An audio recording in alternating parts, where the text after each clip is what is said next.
সৌদিতে বুঝছেন, যেমন বাতাস আবার তেমন গরম।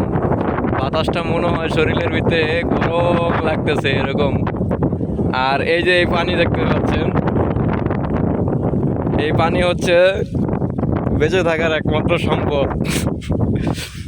এই পানি যদি না থাকে তাহলে আপনার বাঁচা অনিশ্চিত, কারণ যেই মরুভূমি, মাইলকে মাইল জায়গা, কিচ্ছু দেখা যাচ্ছে না, বাট কিছু নেইও।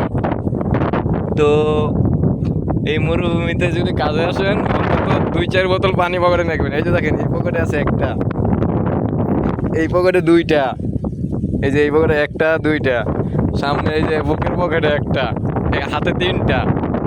এগুলো ছাড়া এই সৌদিতে বেঁচে থাকা অসম্ভব প্রায়। কিছুক্ষণ পর পরে পানি পিপাসা লাগে, বুঝছেন। তো অবশ্যই খেয়াল রাখবেন এই কথাগুলো। আর যারা আসবেন তারা বেশি বেশি করে, যারা সিগারেট খান তারা 2-3 কার্টুন সিগারেট নিয়ে আসবেন। এখানে সিগারেট, সর্বনিম্ন সিগারেট 1 টাকা।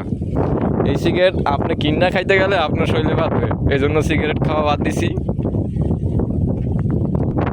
আর অনেকে বলেন না যে এয়ারপোর্টে ছুরি কেচি এগুলো আনা নিষেধ, এগুলো একদম ফাঁক কথা ভাই। ব্যাগের ভিতরে নেবেন, ব্যাগের ভিতরে নিয়ে ডাইরেক্ট বুকিংয়ে দিয়ে দিবেন, কোনো সমস্যা নাই, আপনি নিয়ে আসতে পারবেন।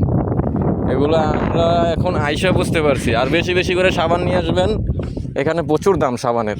সাবান, তেল, শরীরের মানে আসবাবপত্র যেগুলো আপনার ব্যবহার করবেন ওগুলো বেশি বেশি করে নিয়ে আসবেন। এগুলো 100% প্রয়োজন।